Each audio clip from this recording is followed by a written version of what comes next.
Hello everyone.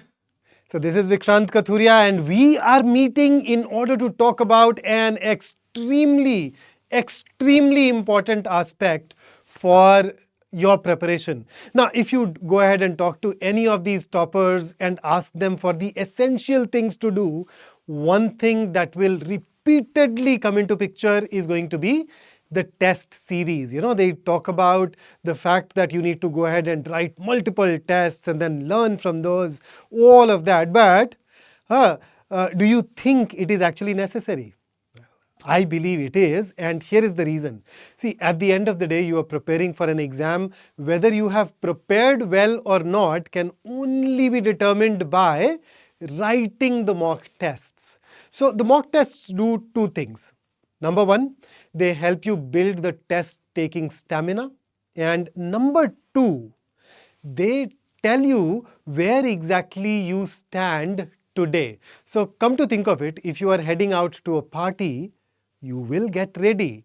And when you get ready, in that process, you stand in front of a mirror in order to get that feedback, in order to see whether your hair is on point or not, and whether your tie is right at the center or not. Also, everything can be figured out if you look at that mirror. So the test series essentially acts as a mirror for you. So make sure that you do write tests. So for those of you who are enrolled students, you have a list of your batches.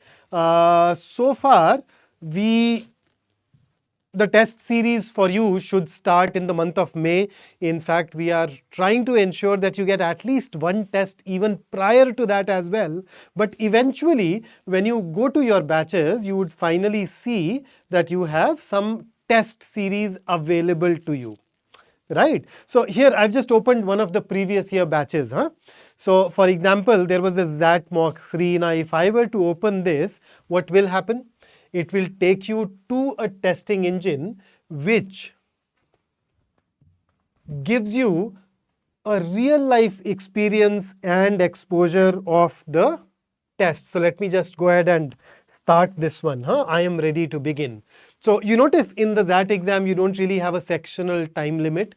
So all the 4 sections are available here, and the questions start displaying. And that's exactly what you are supposed to do while writing your actual exam. So you navigate to different questions, right? You go ahead and answer these questions. Say for instance, I mark B, I can move over to next, and then you can go ahead and explore all the different sections, attempt them to the best of your ability, and finally you can submit. Now, what happens when you submit?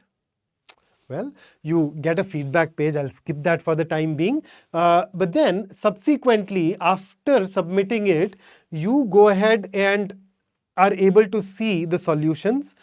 Apart from that, it gives you a summary of your results. And if you dive deeper, you notice that you're able to see your section-wise performance. So when you go to each one of these sections further up, you can opt for detailed analysis, and that detailed analysis starts telling you what is the area that you have managed to attempt, the area that you could not attempt, and all that. So this test then can be analyzed, and I personally prefer analyzing the exam the same day. So let's say that you wrote a test. Obviously, you would not be able to attempt all the questions. So once the test is over, sit down and ask yourself that the questions that you could not attempt, why could you not attempt them? Was it lack of knowledge, lack of time, lack of the understanding of some technique? So that gives you a pointer that tells you what you are supposed to do so that you are able to attempt that question and get it right the next time around. Similarly, the questions that you got wrong, you can go ahead and ask yourself the exact same things there. So this analysis will help you immensely in that process. So at the end of the day, you are supposed to make your preparation tailor-made for yourself, and the only way to opt for a tailor-made preparation is through testing. And I've just taken you through mocks. The truth is, you don't really have just mocks. Okay, you actually happen to have these practice questions that come to you immediately after the class. Then you have these weekly tests, then you have these topic specific tests, and eventually mock tests. So I'd highly recommend that once you are done with 70% of your syllabus, you should definitely start writing tests. Maybe if you are courageous, maybe you can start at 50% as well. And how many tests should you write? Well, as many as you can in order to move towards excellence. And that's where Physics Wallah is with you. We give you the highest number of tests that you can possibly guess. So last year, we offered 40 full-length mock CATs to each one of our students.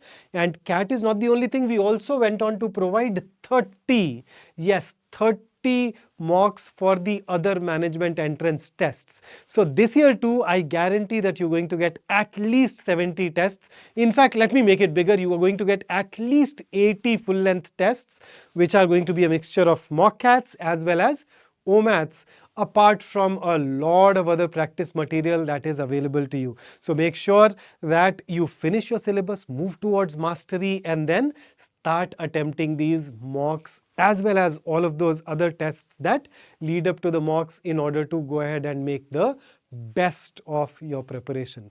And in this process, if you happen to have any doubt, any ambiguity, any question, any concern, hey, don't forget to reach out to us. We would love to help you and resolve your queries. So that's it from me today. I'll see you in the next one. Have a great time ahead.